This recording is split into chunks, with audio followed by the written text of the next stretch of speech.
Hello guys, this is Ron Tips. Today I show you how to turn off replay on Snapchat or disable replay on Snapchat. Alright, first open App Store or Google Play and click on search and write Snapchat.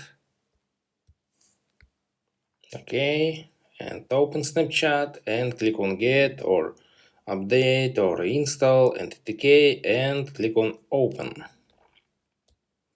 Alright, open Snapchat and click on Snap.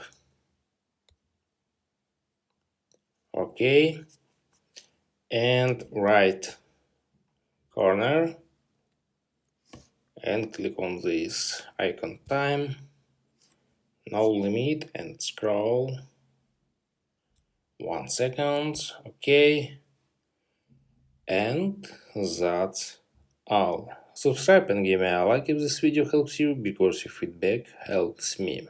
Bye.